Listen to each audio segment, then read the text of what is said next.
अस्सलाम वालेकुम। दुरूद शरीफ पढ़ लें।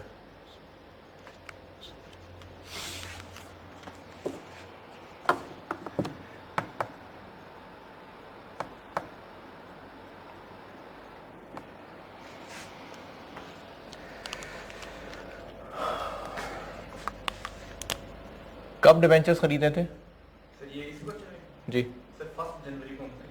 तो पहला इंटरेस्ट मिले, पहला कैश फ्लो मिलेगा में आके 31 दिसंबर 2018। स्टार्टिंग पॉइंट क्या रखें? सर इसकी जो इनिशियल रिकग्निशन होगी, इनिशियल रिकग्निशन कितनी होगी? सर ये इधर fair value plus transaction cost. तो इसमें थी कहीं ट्रांजैक्शन कॉस्ट? नहीं सर, ये वो डेट इक्विटी इंस्ट्रूमेंट है, तो सॉरी लायबिलिटी है, तो सर तो लेकिन इसमें वो उसने बताया नहीं हुआ हमें ट्रांजैक्शन कॉस्ट कितनी है। ट्रांजैक्शन कॉस्ट होती तो वो भी ऐड कर लेते या ना करते? सर करते सर बिल्कुल करते। तो नहीं है, तो इसलिए वही जो फेयर वैल्यू है वही। इनिशियल। तो 1 लाख से टेबल स्टार्ट कर लिया। सर जी बोर्ड पे करेंगे या सोशल? नहीं बोर्ड पे कर रहा हूँ। इफेक्टिव इंटरेस्ट रेट कितना है? 10%। तो इस पे लगेगा वो 10,000। और कॉन्ट्रेक्चुअल कैश फ्लो क्या मिलना है? हर साल 4.72% मिलना है। किसका?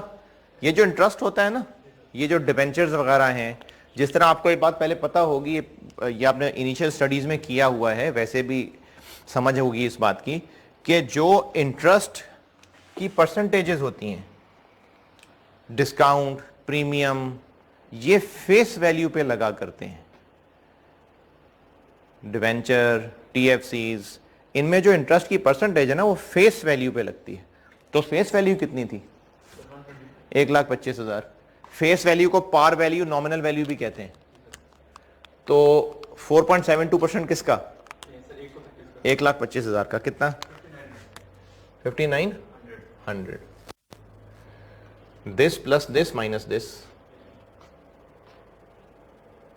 ये बात अगर आपको नहीं पता तो लिख लें। ये जो interest rate, premium percentage, discount percentage, ये फेस वैल्यू पे लगने वाले रेट्स होते हैं।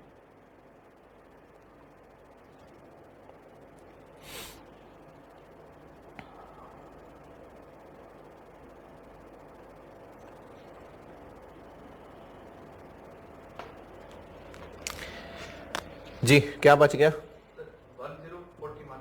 104 100।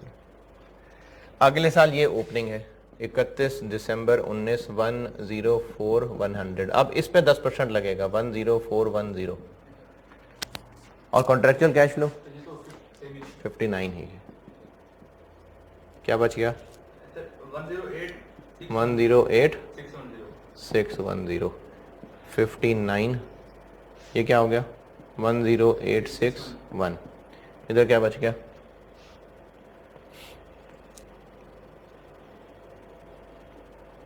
सर 113571। 113571।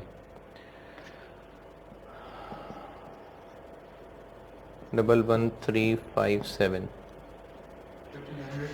सर ये हो जाएगा 119028। अच्छा, एंड पे हमें इंटरेस्ट तो मिलना ही है, साथ रिडीम हो जाएगा एट पार, यानी फेस वैल्यू वापस मिल जाएगी। तो 5,900 एक और 1,25,000 एक। 130900। 11 सर 11903। 902। सर ये एंड पे आके कुछ एडजस्ट कर लेना है अगर वो फिर 1-2 रुपए बच जाएंगे ना, वैसे तो कोई मसला नहीं है, लेकिन ये 28 है, ये 2 होगा तो ये पूरा बनेगा ना।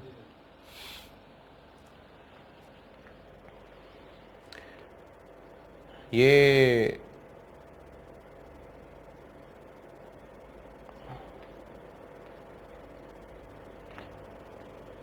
फिगर, ये टोटल बनता है ना? जी सर। नहीं यार, कुछ गड़बड़ है, ये फिगर्स ठीक नहीं लगनी मुझे। 872 आता है ये ना। इसमें 30 रुपए का फर्क है।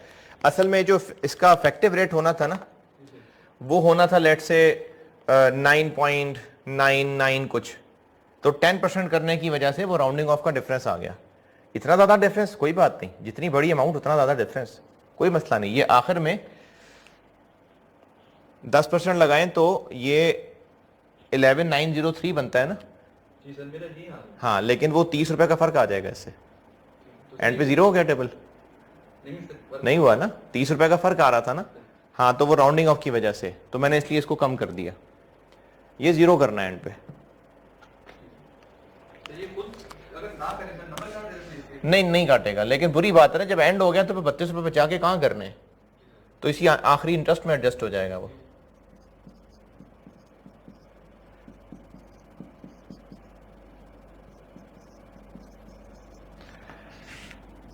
इकतीस दिसंबर 20, 21 और 22, ये स्केड्यूल बन गया।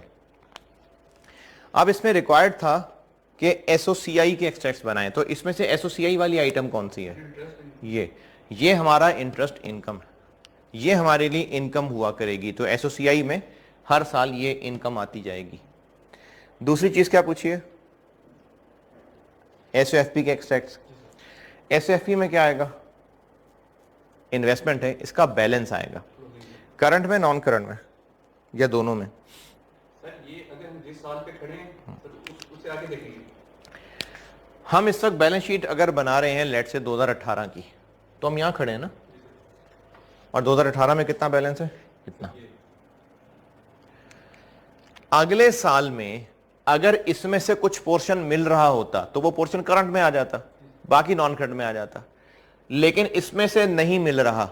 इसकी पहचान क्या है? इसकी पहचान ये है कि आप जिस साल की बैलेंस शीट बना रहे हैं उससे अगली फिगर को देखें, इससे बढ़ रही है कि कम हो रही है? तो इसका मतलब कुछ मिलने की बजाय और एक्रू हो रहा है। जिस साल की बैलेंस शीट बना रहे हैं उससे अगले साल झांकें, अगर वो इससे बढ़ गया तो इसका मतलब अगले साल कुछ रिकवर नहीं होना इसमें से। तो आप लोगों को अगर एसओएफपी के एक्सट्रैक्ट्स बनाने पड़े तो ये बैलेंस है, अगर 18 की बैलेंस शीट, अगर 20 की बैलेंस शीट बना रहे हैं तो ये बैलेंस है, 19 की बैलेंस शीट बना रहे हैं तो ये बैलेंस है। तो बैलेंस शीट बनाते हुए बैलेंस एसेट्स में आएगा, लेकिन क्या करंट नॉन करंट में तोड़ेंगे या सीधा करंट या नॉन करंट में ही दिखाएंगे? अगर तो अगली लाइन वाला बैलेंस बढ़ रहा है तो आप इसको नॉन करंट में ही दिखाएंगे। 2018 में जिस साल की बैलेंस शीट बना रहे हैं वो बैलेंस ईयर एंड का बैलेंस है। अगर इससे अगला इससे बढ़ रहा है तो आप इसी को नॉन करंट में ही दिखाएंगे, लेकिन अगर अगला इससे कम हो रहा है, फर्ज करें ये 1 लाख हो जाता, तो अगले को नॉन करंट में दिखाएंगे और डिफरेंस को करंट में दिखाएंगे। ये बात दोबारा सुने, जिस साल की बैलेंस शीट बना रहे हैं उस साल का बैलेंस देख लें। अगर अगला बैलेंस बढ़ रहा है, जैसे मैं अगर 2020 की बैलेंस शीट बना रहा हूं, अगर 2020 की बैलेंस शीट बना रहा हूं तो अगला बैलेंस बढ़ रहा है, कम हो रहा है? बढ़ रहा है, तो बस आप इसी को नॉन करंट में दिखा दें। अगला बढ़ रहा है, कम हो रहा है, तो बस ठीक है, इसी को नॉन करंट में दिखा दें। अगला बढ़ रहा है कि कम हो रहा है, तो बस ठीक है, इसी को नॉन करंट में दिखा दें। अगला बढ़ रहा है कि कम हो रहा है? कम हो रहा है, तो फिर अगले को नॉन करंट में दिखाएं और जो दोनों में डिफरेंस है उसको करंट में दिखा दें। तो वो डिफरेंस ही 119 हो गया ना। इसी तरह से अगर ये 108 से आगे 113 की बजाय लाख हो जाता तो हम लाख को नॉन करंट में दिखाते और जो दोनों के दरमियान 8000 का डिफरेंस है वो करंट में दिखाते हैं। ये बात लिख लें, भूल जाएंगे।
जी 2018 में 1,04,000 था और 2019 में अगर 1 लाख हो गया तो सर नॉन करंट में फिर क्या दिखाएंगे 1 लाख। तो अगले साल? अगर अगला बढ़ रहा है तो अगले को छोड़ें, इसी को नॉन करंट में दिखाएं। लेकिन अगर अगला कम हो रहा है तो अगले को नॉन करंट में दिखाएं और डिफरेंस को करंट में दिखाएं।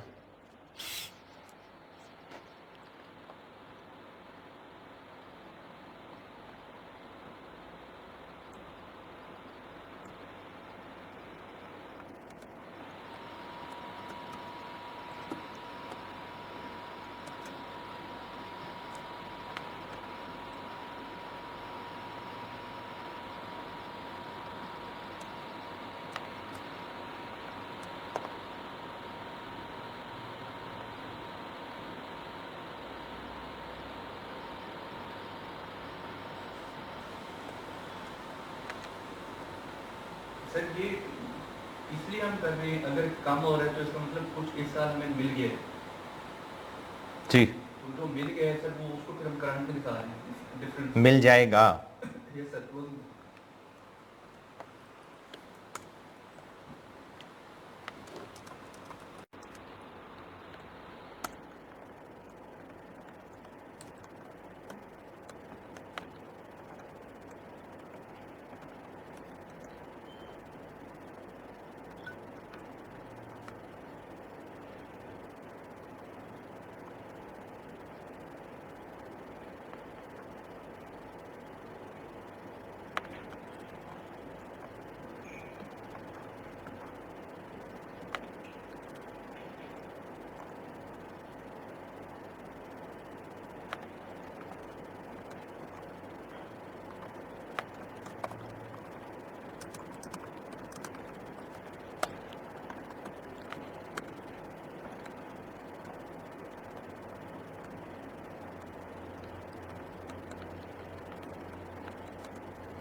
हाँ जी, लिख लिया। ये हो गया अमोर्टाइज कॉस्ट। अब आगे अमोर्टाइज कॉस्ट की आएगी प्रैक्टिस। और अब आ जाइए नोट्स पे वापस, नोट्स पे वापस आइए। पेज नंबर 4 के टॉप पे सब्सिक्वेंट मेजरमेंट पढ़ाना शुरू किया था आपको। फाइनेंशियल एसेट्स, पहला डब्बा क्या है? वो फाइनेंशियल एसेट जो दूसरे की, इक्विटी। तो ये पूरा डब्बा करा दिया। जी सर।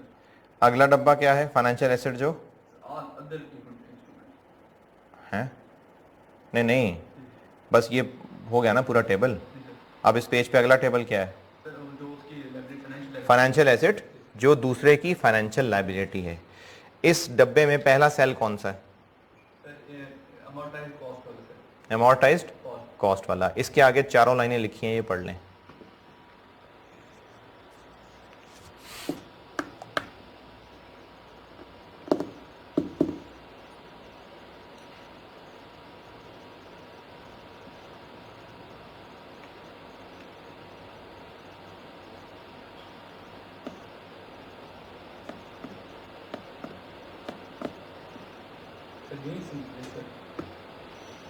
ठीक है, कल को इसको बेच देंगे, प्रॉफिट लॉस होगा तो ठीक है जी।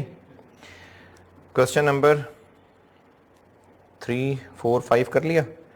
6 पे आ जाए। क्वेश्चन नंबर 6 पे आ जाए।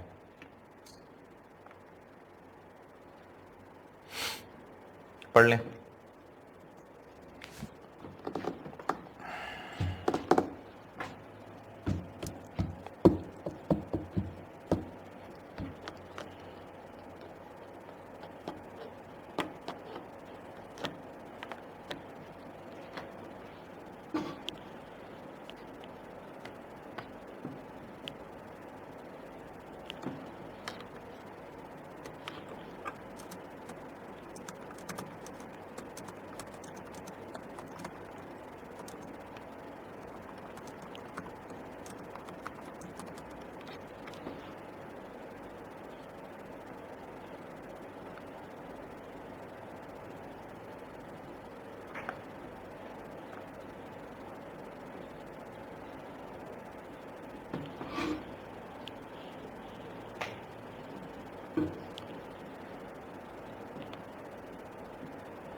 ये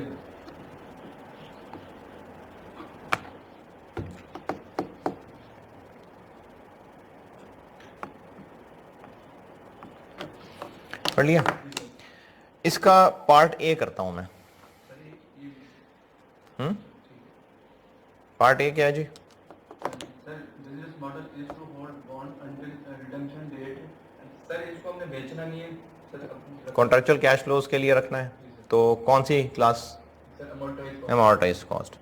और ये हमारा फाइनेंशियल एसेट दूसरे की फाइनेंशियल लायबिलिटी है या इक्विटी है? ये फाइनेंशियल लायबिलिटी है। एंट्रीज करने को कहीं है कर लेते हैं। सबसे पहले काम क्या हो रहा है? जो हमने बॉन्ड लिया है कब? ये मैं पार्ट ए कर रहा हूं क्वेश्चन नंबर 6 का जी। फर्स्ट जनवरी 18 को सर हमने 1 लाख बॉन्ड लिए। इन्वेस्टमेंट इन बॉन्ड्स, वर्ड इन्वेस्टमेंट कर लें वो भी ठीक है, जस्ट बॉन्ड्स लिख दें वो भी ठीक है। हमने 1 लाख रुपए फेस वैल्यू के बॉन्ड्स खरीदे जिनकी फेयर वैल्यू 95,000 और इन पे हमने इशू कॉस्ट नहीं सॉरी ये ट्रांजैक्शन कॉस्ट है, इनकरिंग ट्रांजैक्शन कॉस्ट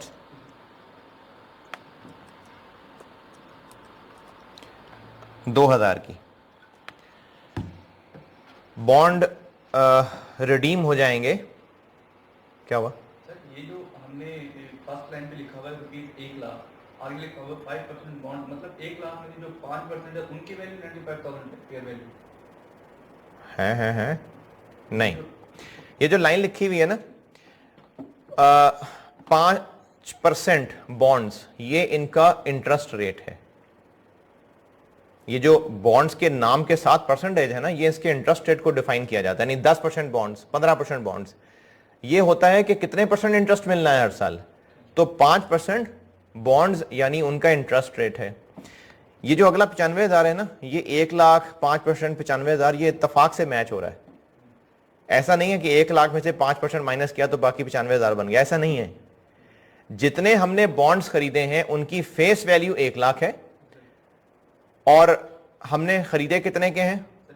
95,000 के, जो कि उनकी फेयर वैल्यू भी थी। ये 1 लाख में से 5% माइनस करके 95,000 नहीं बनाया हुआ है, ये इत्तेफाक से 95 आपको ऐसा लग रहा है, वरना 95,000 इनकी फेयर वैल्यू है जितने पे हमने खरीदा है, और 5% ये जो बॉन्ड के साथ परसेंटेज लिखी हुई है ये इसका इंटरेस्ट रेट है।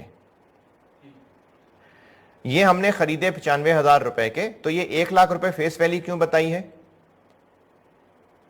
एक तो 5% इस पे अप्लाई होगा, दूसरा the bonds will be redeemed at a premium of over nominal value, यानी एंड पे हमें 1 लाख वापस मिलने की बजाय 1,05,960 रुपए मिलेंगे। सर यहाँ पे मुझे ठीक बता दिया, समझ आ रही है कि प्रीमियम ऑफ मतलब 1 लाख भी और वो भी जी।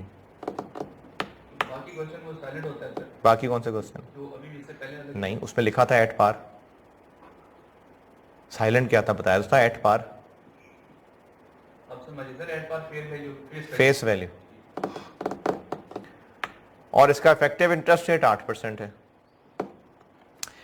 तो बस सिर्फ 2 साल की एंट्रीज पूछी हैं, अगले साल तो सुबह सुबह ही बेच दिया, तो इसलिए हम बस 2 साल की टेबल की वर्किंग कर लेते हैं बजाय इसके कि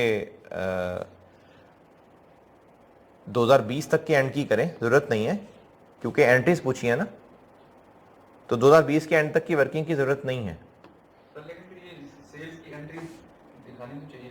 सेल्स की एंट्री अगर सर 31 दिसंबर 19 को कर लें तो वो भी अंदर दिखा देंगे ना सेल्स की क्या एंट्री हुई। अंदर क्यों दिखा देंगे? सर मतलब अभी करने की जरूरत नहीं है सर, आप अक्सर कहा करते हैं कि मतलब अच्छा, मैंने कुछ नहीं कहा, स्केड्यूल बनाते हैं। एक बार बना दूं ना, फिर बताना क्या कह रहे हो। पहली एंट्री हम किस अमाउंट से करेंगे? इनिशियल रिकग्निशन किस अमाउंट से होगी? Fair value plus transaction cost. तो हम फेयर वैल्यू 95,000 और प्लस ट्रांजैक्शन कॉस्ट कितनी? 2,000। तो इनिशियली 97,000 हो जाएगा डेबिट और कैश भी हमारी जेब से इतना ही जा रहा है। ये इनिशियल मेजरमेंट हो गई।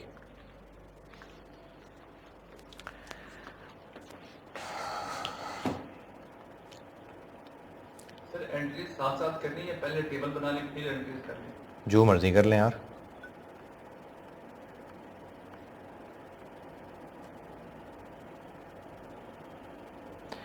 हम कर रहे हैं कौन सा क्वेश्चन? क्वेश्चन 6 उसका पार्ट है।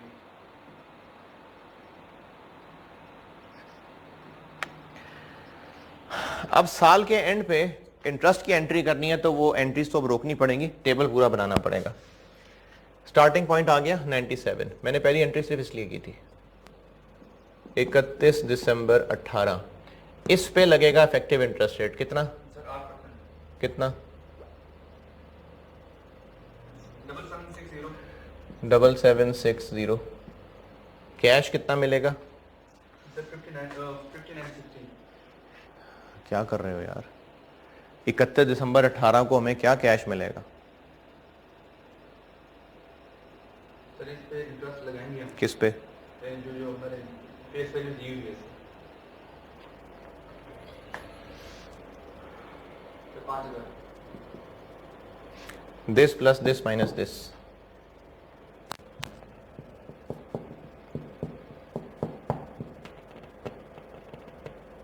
सर 99760। 99760। सर एक चीज समझ आ रही, जी जी। ये जो हम इंटरेस्ट निकाल रहे हैं 5000, तो सर फिर ईयर एंड वो कह रहा है 5960। ईयर एंड पे कब कहा है भाई? सॉरी ईयर एंड के मैच्योरिटी रेट पे। ये इंटरेस्ट को नहीं कहा, ये प्रीमियम है। प्रीमियम का मतलब है कि 1 लाख वापस करने की बजाय हम इतने एक्स्ट्रा वापस करेंगे।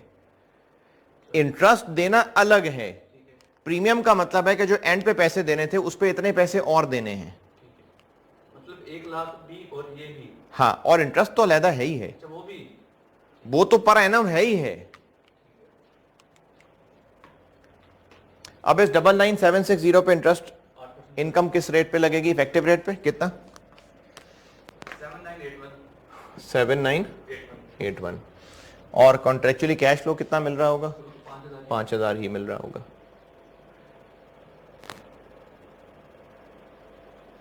सर 102741। 102741। 2741। अच्छा, मैंने कहा था कि चूंकि अगले दिन ही बेच देना है तो उस आखिरी लाइन की जरूरत नहीं है, लेकिन सिर्फ कंप्लीटनेस के लिए मैं बना देता हूं। 31 दिसंबर 20 102741 और 31 दिसंबर 20 पे चूंकि खत्म हो जाएगा 31 दिसंबर 20 पे, तो कितना कैश मिलेगा? जो 2020 का इंटरेस्ट है वो तो मिलेगा ही मिलेगा 5000, और रिडेम्पशन पे मजीद क्या मिलेगा? Sir premium 5960। बस सिर्फ नहीं और फेस वैल्यू वाले 1 लाख प्लस 5960 ये मिलेगा, और जो इस साल का इंटरेस्ट है वो तो मिलेगा ही मिलेगा। अच्छा, अगर किसी को लगे कि ये सर ये जो 5960 है इसमें वो इंटरेस्ट 5000 शामिल है कि नहीं शामिल, ये कैसे पता चल रहा है? तो ये जो प्रीमियम है ना, ये एक एक्स्ट्रा अमाउंट होती है। यानी वैसे हर साल हमें कितना, किधर है कूपन रेट? 5% तो मिलना ही है। एंड पे कितना वापस मिलना चाहिए था? 5% तो मिलना ही है। उसके अलावा फेस वैल्यू ना, तो प्रीमियम है कि वो जो फेस वैल्यू मिलनी थी उससे ऊपर कितना मिल रहा है। तो ये प्रीमियम एक बिल्कुल सेपरेट चीज है, अब बिल्कुल अदर देन जो वैसे रेगुलर 5% हर साल मिलना। इसको कूपन पेमेंट भी कहते हैं, जो 5% है इसको कूपन भी कहते हैं। तो प्रीमियम इसके अलावा चीज होती है। तो इसलिए 5960 5000 इसमें शामिल नहीं है, 5000 अलहदा है और ये 5960 अलहदा है। ये जो 5960 है ये इस तरह भी लिखा मिल सकता था कि ये बॉन्ड होंगे एट अ प्रीमियम। क्या मतलब होता है इसका? Eight a premium of 20%।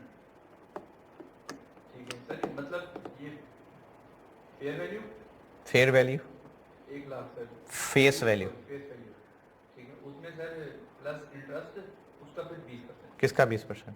इन दोनों को ऐड कर। अभी अभी एक बात मैंने कहा था, लिख लें आप। क्या लिखी थी?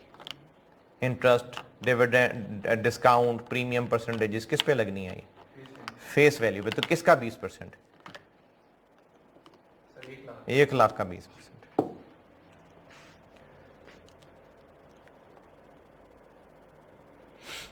तो आखिर में कितनी मिलनी है total contractual cash flow? Total 2020 का 5000 तो मिलना ही है, उसके अलावा जब बॉन्ड वापस करेंगे हम तो हमें मिलेगा 1,05,960। तो कुल मिला के 1,10,960 हो जाएगा। अच्छा, इंटरेस्ट कितने परसेंट है? सर ये तो 8%। लगाएं 8%। 8 to 1 है। तो देखें हो रहा है पूरा के जीरो हो रहा है एंड पे?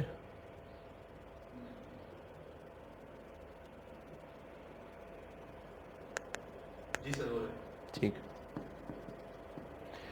तो ये जो रिडेम्पशन का मतलब होता है, हमने किसी कंपनी के बॉन्ड्स खरीदे, अब जब तक हमारे पास बॉन्ड्स हैं हमें हर साल 5% इंटरेस्ट आना है। ये तो हो गया इंटरेस्ट जो हर साल 5% मिलेगा, इसको कूपन पेमेंट भी कहते हैं। फिर अब बॉन्ड हमने वापस करना है जाके रिडीम, तो बॉन्ड वापस करके जो पैसा मिलेगा ये रिडेम्पशन के ऊपर मिलने वाला पैसा है। वो जो हर साल 5,000 मिल रहा है वो अलग है। हम बॉन्ड वापस करेंगे, अगर कहा होता रिडीमेबल एट पार तो बॉन्ड वापस करते ₹1,00,000 ले लेते। अगर कहा होता बॉन्ड रिडीम होगा at a discount of 2,000 discount of 2000 sir 98,000 तो हमें 98,000 वापस मिलता है। यानी डिस्काउंट प्रीमियम ये रिडेम्पशन के ऊपर है और ये फेस वैल्यू से लिंक्ड है।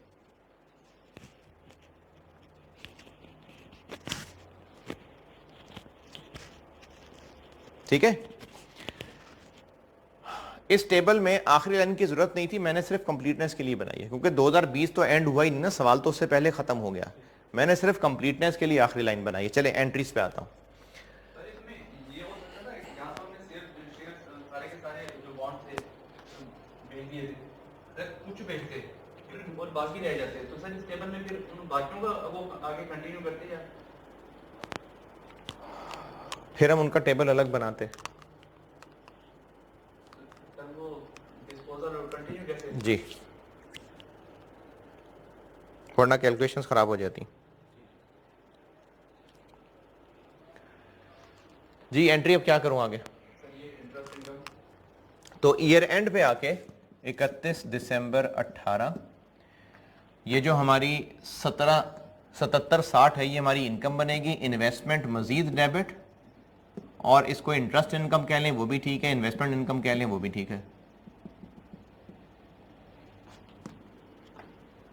77। फिर अगली एंट्री सर 31 दिसंबर 19 को sir same investment sir update करेंगे। एक मिनट सर, ये जो हमें कैश मिला है क्या है, क्रेडिट करूं? सर, ये इन्वेस्टमेंट सर यही वाली इन्वेस्टमेंट, क्योंकि हमने इसके अंदर कंपाउंड करना शुरू कर दिया था, तो कैश मिलता जाएगा तो इसी को क्रेडिट करते जाएंगे। 5,000 सर, ये इन्वेस्टमेंट हमारी कम हुई है, कम हो गया ना, कैश मिल गया। इन्वेस्टमेंट इनकम नहीं लिखा आपने। नहीं, इनकम नहीं है ये, इनकम तो ये है। इतना पैसा हमने लगाया, इतना पैसा और अर्न कर लिया, हमारा ये भी रिसीवेबल बन गया, और जब कैश मिल गया तो रिसीवेबल कम हो गया। इसी तरह 31 दिसंबर 19 पे क्या करूं? हर साल यही दो एंट्रीज होती जाएंगी, इन्वेस्टमेंट डेबिट और इंटरेस्ट इनकम क्रेडिट। 7981। और इसी तरह से जब कैश मिल जाएगा तो कैश डेबिट हो जाएगा और इन्वेस्टमेंट क्रेडिट हो जाएगी 5,000।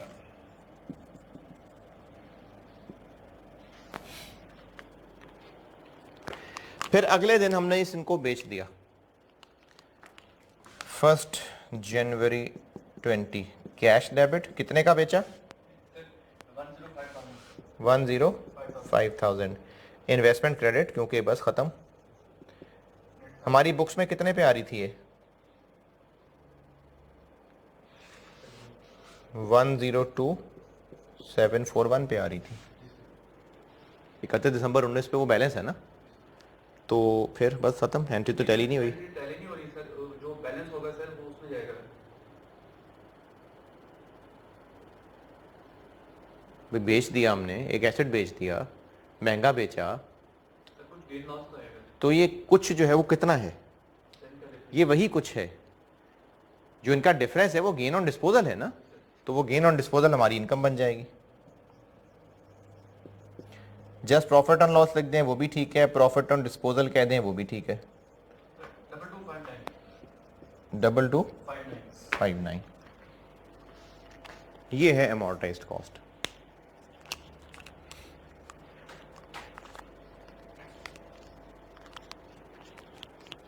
सर ये हम इसको बेच रहे हैं 1 जनवरी 20 को, सर ये अगले साल चला गया, तो अगले साल की बैलेंस शीट में आनी चाहिए और एसओएफपी में आनी चाहिए।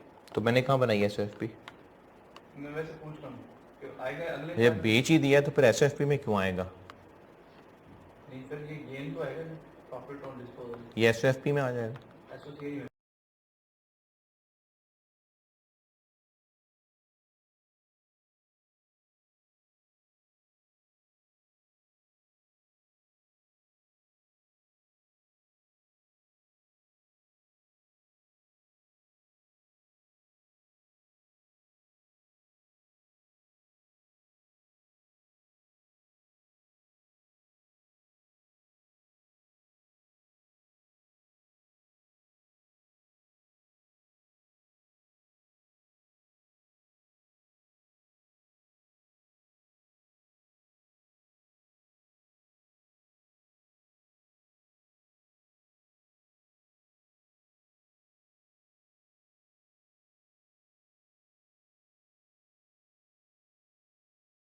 एसओसीए में अगले साल के एसओसीए में।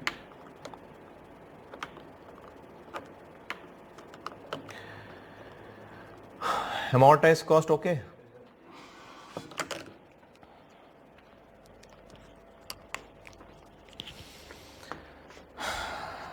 वो फाइनेंशियल एसेट जो दूसरे की फाइनेंशियल लायबिलिटी है। पहली क्लास क्या है? Amortised cost. दूसरी क्लास पे आते हैं हम। दूसरी क्लास क्या है? Sir fair value through OCI. Fair value through OCI. ये जो फेयर वैल्यू थ्रू ओसीआई है ना, ये अमोर्टाइज्ड कॉस्ट वाली वर्किंग से एक स्टेप आगे है। यानी अमोर्टाइज्ड कॉस्ट वाली वर्किंग तो होगी, उससे मजीद कुछ एक्स्ट्रा होगा। तो इसी सवाल को और आगे बढ़ाता हूं। ये वर्किंग तो ऐसे ही होगी। अब मैं पार्ट बी करने लगा हूं। ये वर्किंग ऐसे ही होगी, क्योंकि चाहे अमोर्टाइज्ड कॉस्ट पे हो चाहे फेयर वैल्यू थ्रू ओसीआई पे हो, इनिशियल मेजरमेंट सेम है ना, तो ये वर्किंग ऐसी ही होगी। इसके बाद आप चाहें तो इसी टेबल में 2 कॉलम और बना लें, 3 कॉलम। अगर जगह नहीं है तो कोई बात नहीं, एक नया टेबल बना लेते हैं। यानी ये टेबल ऐसे ही चलेगा, एक नया टेबल और बना लेता हूं जिसमें आपने ये क्लोजिंग लेना है बैलेंस, ये वाला। इसके साथ एक कॉलम होगा जो है फेयर वैल्यू का, फिर एक कॉलम होगा जो इनका डिफरेंस है जो कि फेयर वैल्यू रिजर्व में जाएगा, और फिर एक आखिरी कॉलम होगा जो कि फेयर वैल्यू गेन लॉस होगा, जो ओसीआई में जाएगा। ये 4 कॉलम मैंने एक और वर्किंग, एक और टेबल बना लिया। और आपके याद रखने के लिए मैं इसको नंबरिंग कर देता हूं। इसको मैं कह देता हूं ए, इसको मैं कह देता हूं बी, इसको मैं कह देता हूं सी जो कि होगा बी माइनस ए, और ये मैं कह देता हूं चेंज इन सी। ये टेबल कैसे बनाना है ये मैंने आपको टेबल बनाना सिखा रहा हूं। यही सवाल अब मैं पार्ट बी सॉल्व करने लगा हूं। तो इस सवाल को सॉल्व करके सिखाता हूं कि फेयर वैल्यू थ्रू ओसीआई क्या होता है।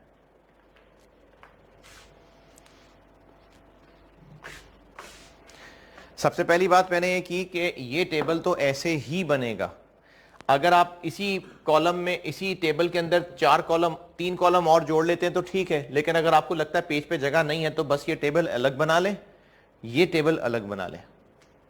वरना ये अगर साथ में ला लेते ना तो मैंने ये वाला कॉलम ये दोबारा लिखा है, तो फिर ये 3 कॉलम इधर आगे और आ जाते।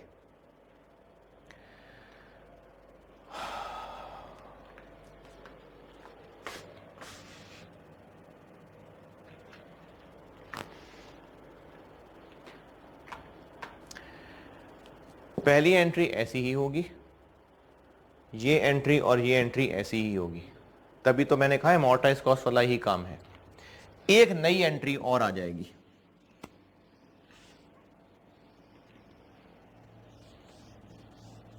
अगले साल में तो ये दोनों सेम ही होती हैं। जगह नहीं है ना मेरे पास, एक एंट्री बीच में और घुसानी है। एक एंट्री और आएगी। ये एंट्रीज करने के बाद अभी इस वक्त बैलेंस कितना आ रहा है इन्वेस्टमेंट के अकाउंट में? सर ये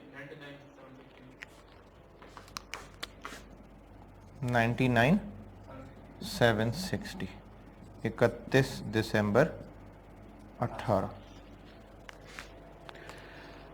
अगर हमारी पॉलिसी है fair value through OCI, requirement बी देखें क्या लिखी हुई है।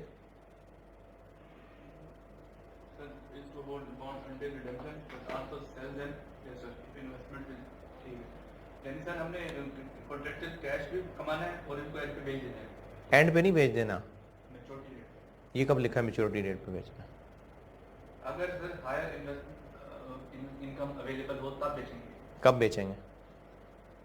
एंड पे जाके? नहीं सर कहीं भी बेच सकते हैं। साल में कभी भी बेच सकते हैं। हमारा इसको बेचने का भी इरादा है, जब इसको बेच के कोई और खरीद लेंगे, और कॉन्ट्रैक्चुअल कैश फ्लोज जब तक नहीं बेचते तब तक तो लेना ही है। साल में कभी का क्या मतलब, अभी तो ये भी बेच सकते कभी 27 तारीख को बेच दें, 13 जब अच्छा रेट मार्केट में मिले बेच दें, जब मर्जी बेच दें। हैं।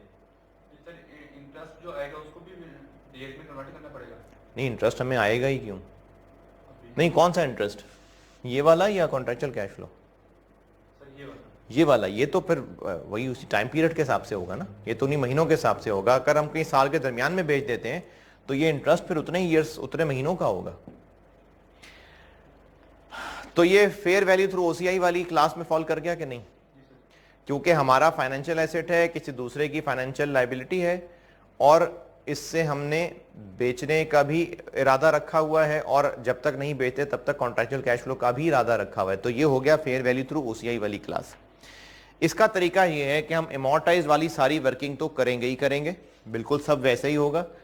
एंट्रीज भी साल के एंड तक वैसी ही होंगी, बस साल के एंड पे हमने इस बैलेंस 99,760 को क्या करना है, क्या क्लास का नाम है, फेयर वैल्यू थ्रू ओसी। तो क्या करेंगे फिर? फेयर हम इसको फेयर वैल्यू पे अपडेट कर लेंगे।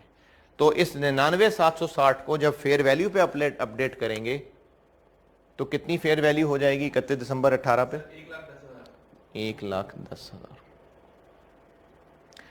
अब इस 1,10,000 तक पहुंचाना है इस 99,000 को। इसमें से लेंगे अरे वाह, 10240। इनका डिफरेंस कितना आ गया? 102 10,240। बढ़ाना है कम करना है इन्वेस्टमेंट को? सर बढ़ाना है। बढ़ाना है। तो हम यहां पर 31 दिसंबर 18 पे इन्वेस्टमेंट कर लेंगे डेबिट। कितना बताए? 10। 10,240। और ये जो बढ़ना है ये पीएनएल में जाएगा? नो सर ओसी। नहीं, ओसीआई में जाएगा। तो वही फेयर वैल्यू रिजर्व, जैसे पहले इक्विटी वाले में कर रहे थे ना, फेयर वैल्यू रिजर्व, जिसको आप ब्रैकेट में ये जरूर बता दीजिएगा ये ओसीआई आइटम है, ये क्रेडिट हो जाएगा। तो अमॉर्टाइज्ड वाली ही सारी एंट्रीज बस एंड पे आके ईयर के इसको फेयर वैल्यू पे अपडेट करना है।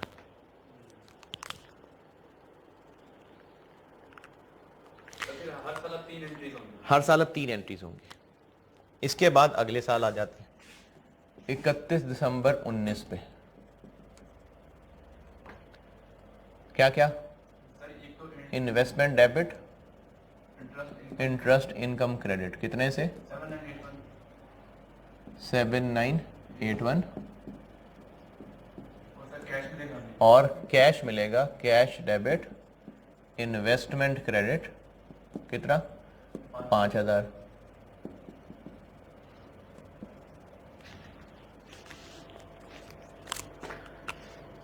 ये एंट्रीज कर लेने के बाद अब इन्वेस्टमेंट अकाउंट में कितना बैलेंस आ रहा होगा? 102 नहीं, जज्बाती आंसर है, सोचें। अब बाकी लोग भी सोचें, कैलकुलेटर पकड़ें, जैसे मर्जी देखें और देखें इन्वेस्टमेंट अकाउंट में कितना बैलेंस आ रहा होगा।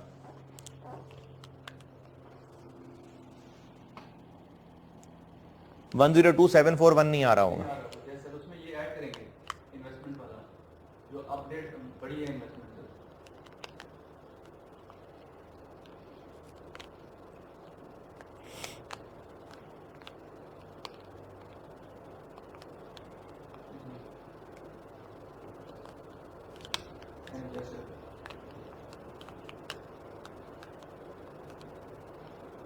सर 18 में हमारे पास इतनी थी, उसमें फिर ये ऐड करेंगे, उसके ऊपर इंटरेस्ट लगाएंगे। उसके ऊपर इंटरेस्ट लगाएंगे, इसके ऊपर खुद ही कह रहे हो, उसको ऐड करेंगे फिर उसके ऊपर इंटरेस्ट लगाएंगे। कैलकुलेट करके फिगर बताओ मुझे, कैलकुलेट करें आप लोग।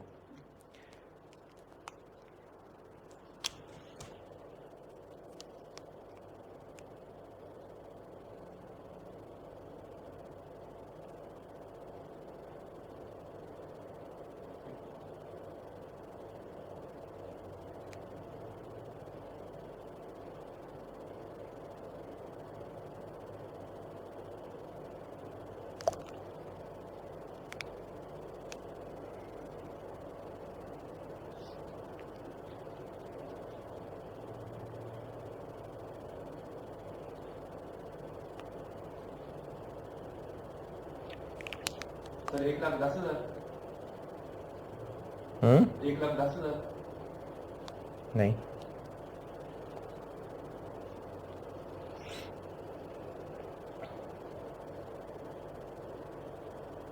यार ये एंट्रीज हैं आपके सामने, कैलकुलेटर पकड़ो, डेबिट क्रेडिट करके देख लो इन्वेस्टमेंट अकाउंट में कितना आ रहा है।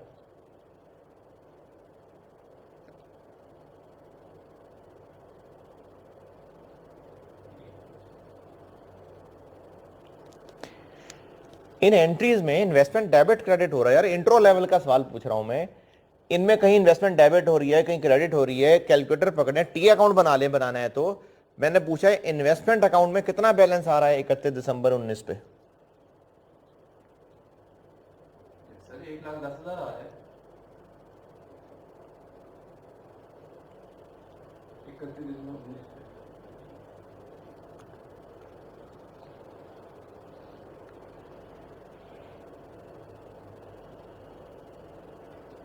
सर 112981 11 2981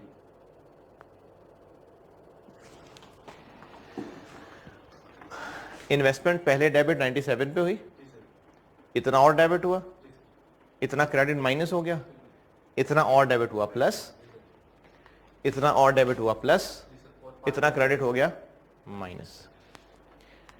तो इस वक्त इन्वेस्टमेंट अकाउंट में डेबिट बैलेंस आ रहा है 1112981। अब ईयर एंड पे फिर इसको अपडेट करना है, कितने पे?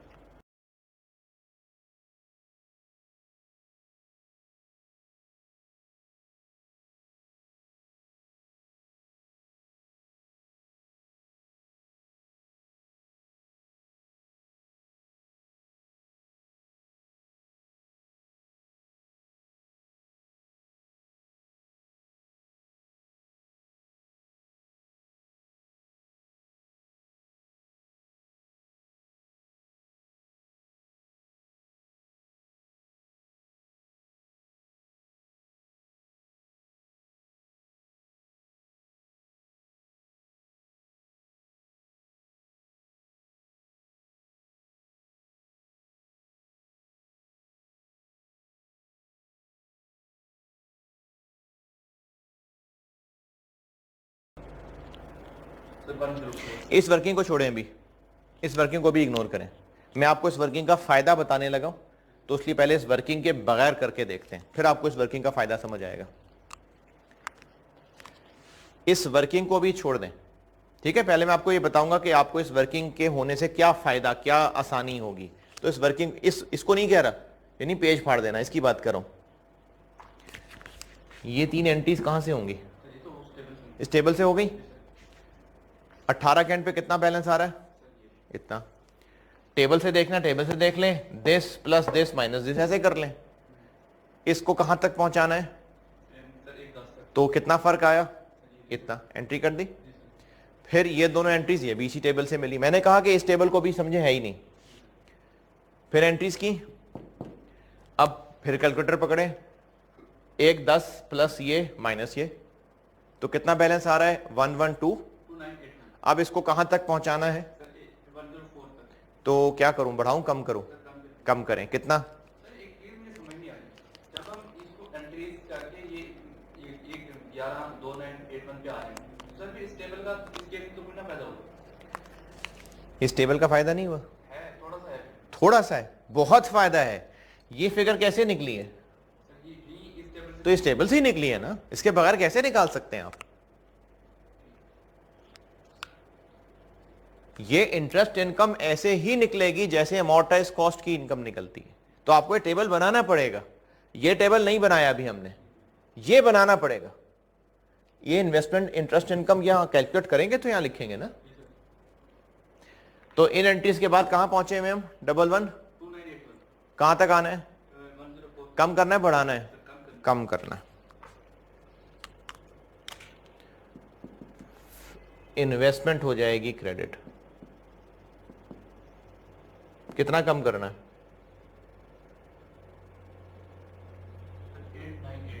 8981।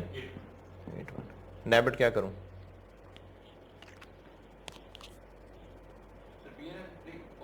OCI, यही वाला account, fair value reserve, OCI वाला 89।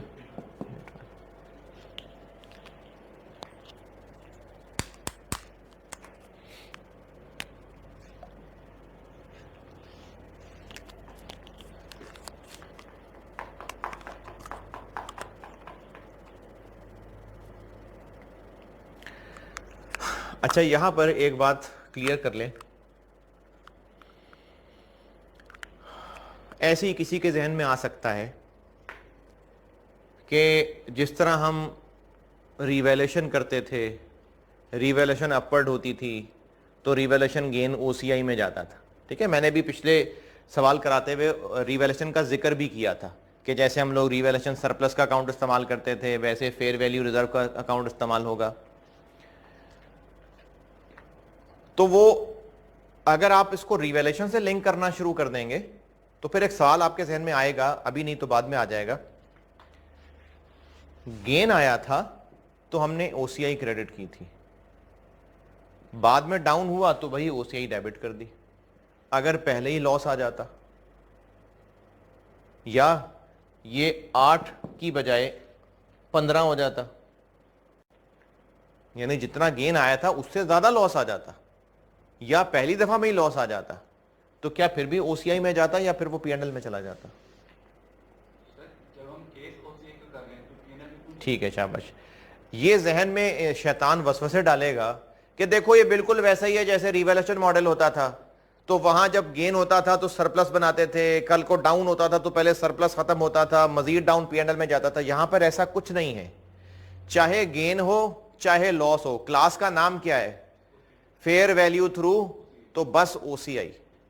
तो चाहे गेन हो OCI, लॉस हो OCI, लॉस अगर इससे ज्यादा हो तो भी OCI।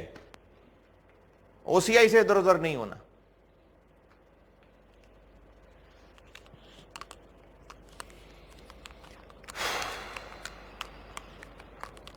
अच्छा, अब ये फिगर आपको कैलकुलेट करने में कुछ मुश्किल हुई कि नहीं? प्लस माइनस करने में मुश्किल हुई ना, गलती के चांस बन गए ना। तो इस मुश्किल से बचने के लिए मैं आपको इस टेबल की मदद बताता हूं कि इससे मदद क्या मिलेगी। ये जो बैलेंस है ये यहां लिख लें,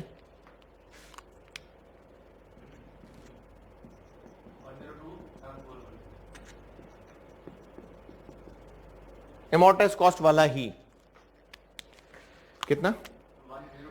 102741। बुक्स में एक्चुअली अब इतना आ नहीं रहा, लेकिन आपने एमोर्टाइज कॉस्ट वाला टेबल बनाया है। और फेयर वैल्यू लिख लें, हर साल के एंड पे एमोर्टाइज्ड कॉस्ट वाला बैलेंस लिखें और फेयर वैल्यू लिखें, इन दोनों का डिफरेंस लें। दिस माइनस दिस करना, दिस माइनस दिस नहीं करना। मैंने बी माइनस ए लिखा है। जी सर। सर 10240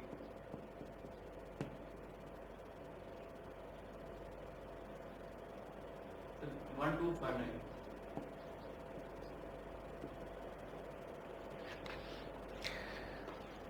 ये रिजर्व का बैलेंस निकला है। बैलेंस यानी अगर एसओएफपी के एक्सट्रैक्ट्स रिक्वायर्ड होते तो जिस तरह रिवैल्यूएशन सरप्लस का बैलेंस आ रहा होता था ना, तो इसका बैलेंस आ रहा होता। ये बैलेंस है, ये एंट्री के क्लोजिंग, ये एंट्री की अमाउंट नहीं है। इस बैलेंस में जो चेंज है वो एंट्री की अमाउंट है। ये तो पहली दफा ही आया है ना, तो जीरो से ही आया है, तो यही चेंज है। इससे पहले तो कुछ नहीं था ना, ये हरकत पहली बार हुई। पहली दफा हुआ तो ये आ गया। अब यहां से यहां ले जाना है, जी सर। क्या करें? मैनेज कर देंगे, डिफरेंस नहीं इनका। कितना? Sir 8982 positive negative? Sir positive आएगा। कम हो गया ना बैलेंस। बैलेंस 10,000 से 1200 पे आ गया तो नेगेटिव ना। ये एंट्री की अमाउंट है। पहली एंट्री देखिए कितने से की हुई है, 10240 से सर। ये। दूसरी दफा सर 890 लॉस ना, जी सर। ये लॉस। चलो ये लो। तो इस टेबल से आपको एंट्री करने में हेल्प मिलेगी। सर इसमें आपने डी माइनस ए क्यों किया, ए माइनस बी क्यों किया? क्योंकि इसको यहां तक लाना है, इसको यहां तक लाना है। अगर ये ज्यादा है तो उसको बढ़ाना है पॉजिटिव फिगर, तो इसमें से ये माइनस करेंगे तो पॉजिटिव फिगर आएगा।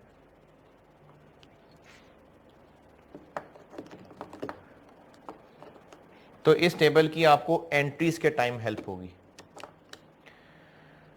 तो fair value through OCI amortised cost से कितना डिफरेंट हुआ, टेबल वैसे ही बनेगा। अगर एंट्रीज करनी है तो वैसी ही होंगी। एक extra entry fair value adjustment वाली, और इस एंट्री के लिए आपको ये एक नया टेबल हेल्प करेगा। ठीक है। अगले दिन बेच दिया इसको, अगले दिन इसको बेच दिया। जब बेच दिया तो बेचने की एंट्री कर लेते हैं। 1 जनवरी 20। कैश डेबिट कितना? सर 105,000 10। और ये हमारी बुक्स में अब कितने पे आ रहा है? सर 104 नहीं इस पे आ रहा है सर 102 नहीं, 102 पे नहीं आ रहा है। अभी अभी फेयर वैल्यू पे अपडेट किया है, कितने पे आ रहा है? सर 104,000 104 पे आ रहा है। तो ये क्रेडिट हो जाएगी इन्वेस्टमेंट। ये सिर्फ हमारी कैलकुलेशन है, बुक्स में अब ये बैलेंस नहीं रह गया। हम तो फेयर वैल्यू पे लाना शुरू हो गए ना, ये नहीं है बुक्स में वैल्यू। बुक पे फेयर वैल्यू पे आ रहा बुक्स में फेयर वैल्यू पे आ रहा होगा, क्योंकि fair value through OCI fair value पे अपडेट करना है। तो अभी अभी अपडेट करके 104 पे लाए थे, तो बुक्स में 104 पे आ रहा है। प्रॉफिट हुआ, लॉस हुआ? सर ये गेन हुआ है profit on loss 1000। Profit on disposal लिख लें, P&L लिख लें, एक ही बात है। ये पीएनएल में जाएगा, ये गेन और डिस्पोजल। ये तो गेन ऑन डिस्पोजल है ना। ठीक है, डिस्पोज कर दिया ना, अब एक एंट्री और होगी। जो अभी ये इसके अलावा और होगी, एक और मतलब इसके अलावा, या ये एक और इसके अलावा? जितना अब तक हम ओसीआई के जरिए फेयर वैल्यू रिजर्व में ले जा चुके हुए हैं, अच्छा टोटली डिफरेंट चीज है, लेकिन चूंकि एक जैसा काम होने लगा है इसलिए मैं सिर्फ रेफरेंस के लिए बता रहा हूं। जिस तरह तब हम I-16 revaluation surplus retain earning में ट्रांसफर करते थे ना, जितना सरप्लस में बेच दिया तो रिटेन अर्निंग में ट्रांसफर करते थे। यहां पर जब एसेट बिक जाएगा, बिक गया, तो इसका जो भी अभी क्यूमुलेटिव फेयर वैल्यू रिजर्व पड़ा हुआ था, कितना पड़ा हुआ है, 1259 ये अब हम P&L में लेके आएंगे। इसको कहते हैं क्यूमुलेटिव गेन लॉस, जो कि ओसीआई में रिकॉग्नाइज हुआ था, वो रिक्लासिफाई होगा टू P&L। तो अब हम OCI से निकाल के P&L में लाएंगे। गेन पड़ा हुआ है, लॉस पड़ा हुआ है? ये लॉस है सर। 1259 गेन पड़ा हुआ है कि लॉस पड़ा हुआ है? पॉजिटिव पड़ा हुआ है कि नेगेटिव पड़ा हुआ है? तो गेन है ना, तो इस गेन को हम P&L में लाएंगे। तो यहां पर फेयर वैल्यू रिजर्व नामी अकाउंट जो इस्तेमाल कर रहे थे वो डेबिट हो जाएगा और P&L क्रेडिट हो जाएगा।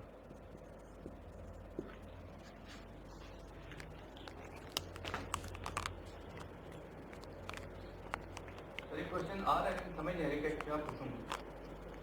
सर ये कैसे पता चलेगा ये गेन है या लॉस है? ये गेन था कि लॉस था? सर पॉजिटिव था तो गेन था, ठीक है, पॉजिटिव है तो गेन है, लेकिन ये कम हो रहे हैं रिजल्ट सर। स्टिल गेन है ना। ये सर पॉजिटिव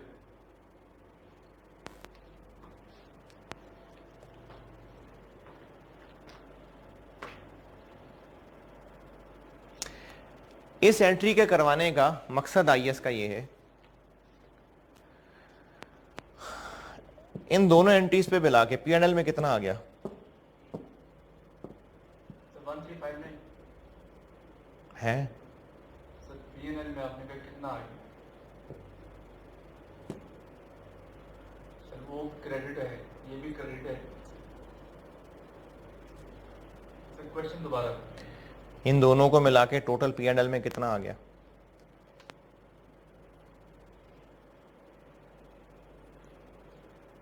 सर 2259 2259, 2259 आ गया।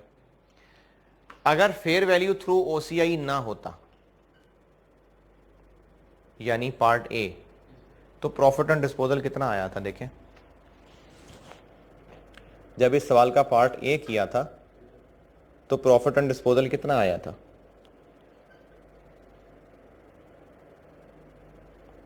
सर सेम आया था।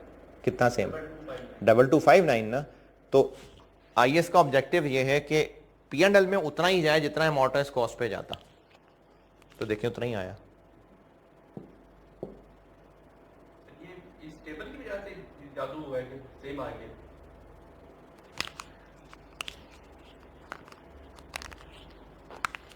ये है फेयर वैल्यू थ्रू OCI। अब आप आइए नोट्स में वापस।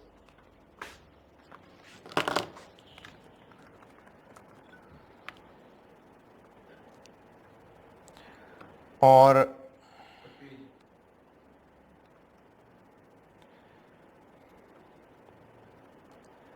पेज 4 पे सबसे एंड पे ये लाल लाल, if asset is classified as measured at fair value through,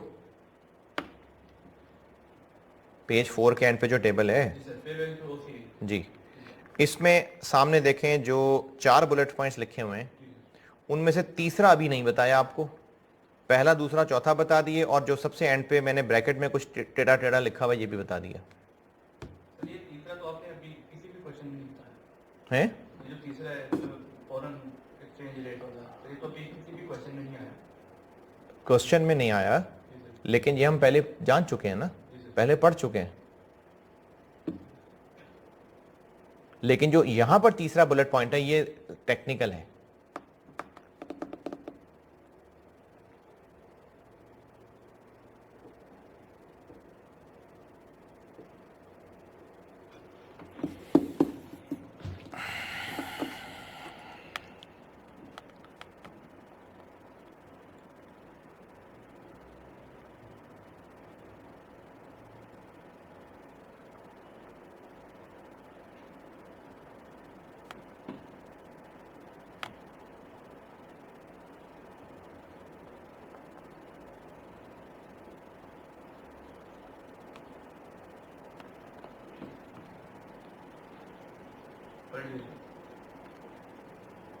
sir ये जो आपने ब्रैकेट पे लिखा है वो यही 2259 बताना चाह रहे थे? सिर्फ 2259 नहीं, पार्ट ए में इंटरेस्ट इनकम इतनी नहीं थी, जी सर। अभी भी इतनी, यानी जो P&L को जाएगा वो वही होगा जो अमॉर्टाइज कॉस्ट में जाता था, ये लिखा हुआ।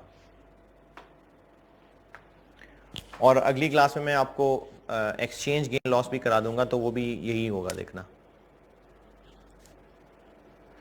ये हो गया फेयर वैल्यू थ्रू ओसीआई।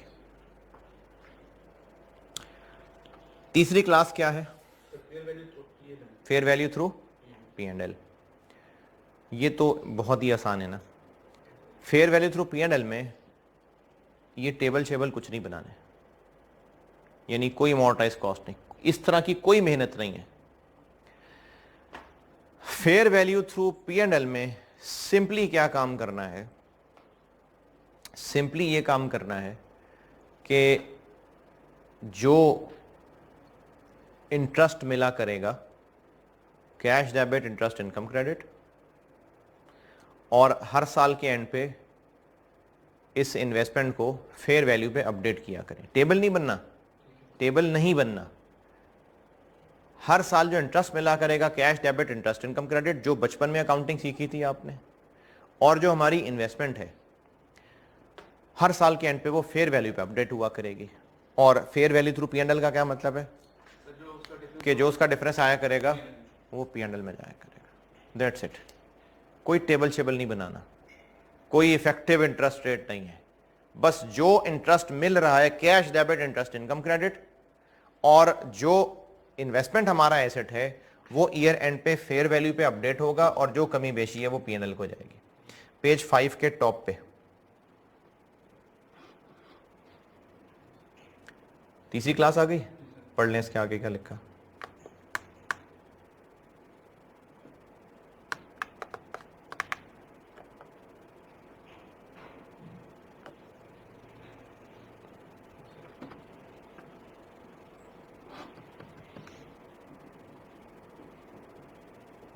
पढ़ लिया? सर एक समझ नहीं आई जी। सर, वैसे नॉलेज के लिए पूछ रहा हूँ। इधर तो हम जैसे ही कैश मिलेगा इनकम बनाते जा रहे थे सर, इसमें ऐसे क्यों नहीं किया अमाउंट को? क्योंकि उसमें ऐसा नहीं करना था। आइए इसमें बता दीजिए। इसमें हम इस चीज को इनकम कह रहे थे, ठीक है इसको नहीं कह रहे थे। सर, इसके पीछे क्या वजह है? या आईएएस ने बस कह दिया? यार आईएएस ने कह दिया तो कह दिया, वजह हैं। वो वजह ही बताई थी मैंने कि वो 1.35 को पूरे ओवर द पीरियड स्प्रेड करना, ये वजह ही थी। ये सर वो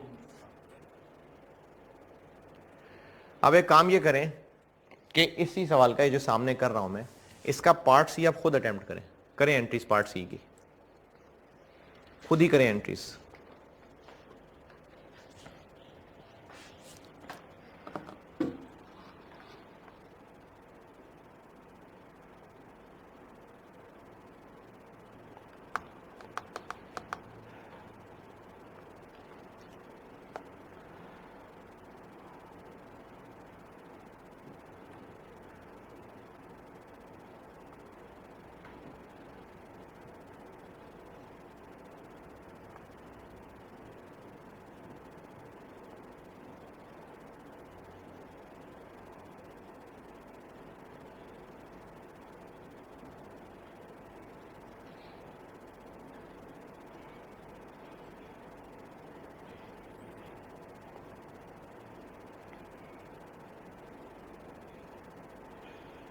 सर, लेकिन इसकी इनिशियल एंट्री में तो फर्क पड़ जाएगा।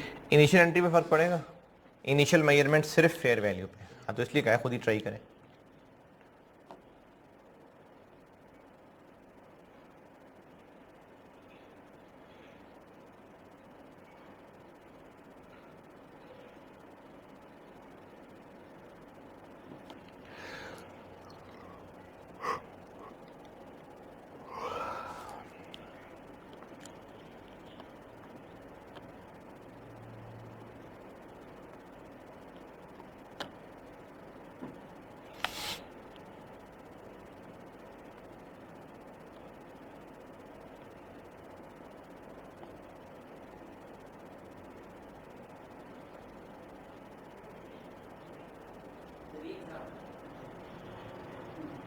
आ रहा हूं।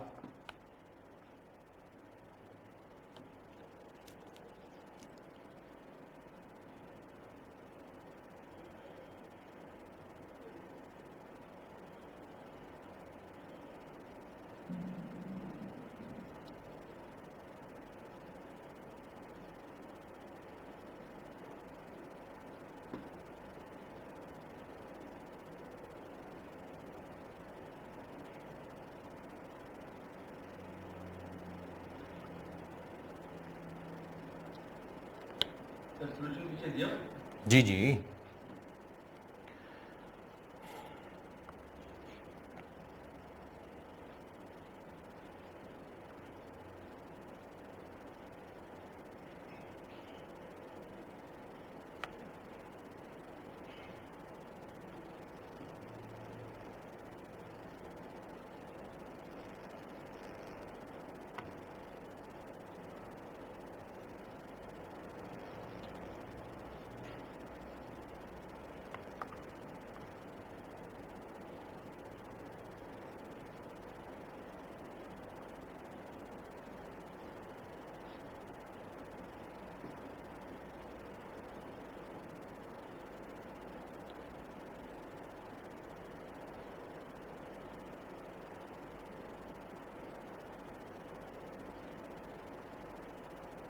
सर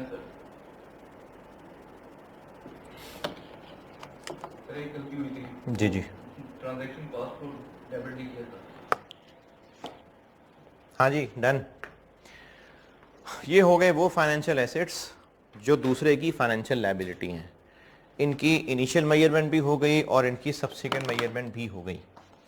अब आप लोग ना अभी लेक्चर 30 लगाने से पहले एक काम ये करेंगे कि जो मैंने आईएस 21 कराया था आपको, आप वो रिवाइज करेंगे और उसका एक सवाल छोड़ा था।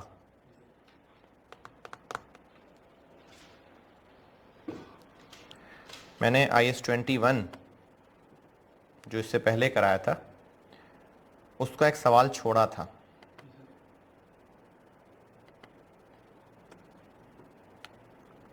कौन सा छोड़ा था? Question number 6।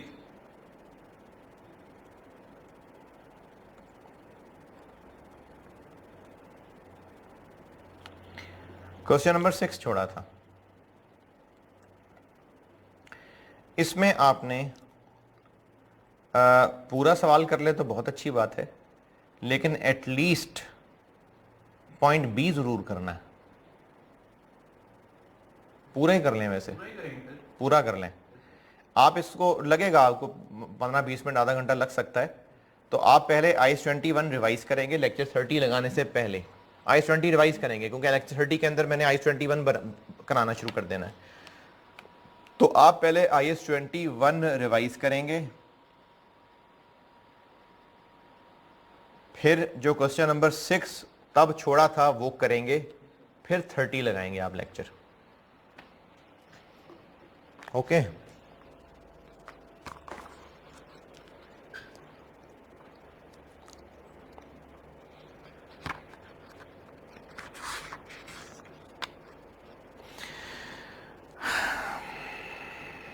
सही बुखारी में रिवायत है, अभी मैंने लेक्चर 28 में जो सुनाई थी उसी से कॉन्टेक्स्ट में है। जब हमें कोई नुकसान पहुंच जाता है ना, जैसे सैलाब आ गया, हमारा कसूर नहीं है, हमारे जायदाद को नुकसान पहुंच गया, गाड़ी को नुकसान पहुंच गया, या गाड़ी खड़ी थी, दरख्त गिर गया, गाड़ी का नुकसान हो गया, जिसमें हमारी एज सच डायरेक्ट कोई गलती नहीं है, हम अपनी जगह बिल्कुल सही थे, लेकिन नुकसान हो गया, तो हमारा तकदीर पे ईमान ये है कि जो हमें नुकसान पहुंचना था वो पहुंच के रहना था, जो नफ़ा पहुंचना था वो पहुंच के रहना था, ये हमारी तकदीर का ईमान है। अब नुकसान हो गया, गाड़ी 25-30 लाख की गाड़ी का नुकसान हो गया, तो इस नुकसान पे रोना पीटना शुरू कर दें, जिसके घर का दरख्त उनको मारना शुरू कर दें, जिसकी बाइक स्लिप हो गई उसकी बाइक लगी आके गाड़ी में उसको मारना शुरू कर दें, चीखना चिल्लाना शुरू कर दें, रोना पिटना शुरू कर दें, सड़ सड़ के रो के 2-4-5 दिन गुजार दें, और उसके बाद जब कुछ नहीं हो सका, अच्छा ठीक है भाई मेरे नसीब में था, होना था, अल्लाह ताला मैंने सब्र कर लिया। ये सब्र नहीं है, ये सब्र नहीं है। सही बुखारी में रिवायत है, हज़रत अनस रज़ियल्लाहु तआला अन्हु से रिवायत है, नबी सल्लल्लाहु अलैहि वसल्लम ने फरमाया सब्र सदमे के आगाज में होता है, यानी जब सदमा पहुंचा है ना तो उस वक्त सब्र करना, ये सब्र है। जब चीख चिंगाड़ करके थक गए, सारा इधर उधर मार मोर के टकरे मार के थक गए, अब उसके बाद आगे कुछ समझ नहीं आ रही, अच्छा मैं अब सब्र कर लेता हूं, ये सब्र नहीं है। यानी जिस सबर के ऊपर जन्नत के वादे हैं, इससे पहले मैंने लास्ट लेक्चर में हदीस सुनाई थी कि अल्लाह ताला फरमा रहा है मेरे पास जन्नत के अलावा कुछ नहीं है जो मैं उससे को उसका अजीज वापस ले लूं और वो सबर कर ले। तो सबर सदमे के स्टार्ट पे है। अगली क्लास में इंशाल्लाह मुलाकात होगी और IS 21 रिवाइज करके और क्वेश्चन 6 करके फिर 30 लगाइएगा।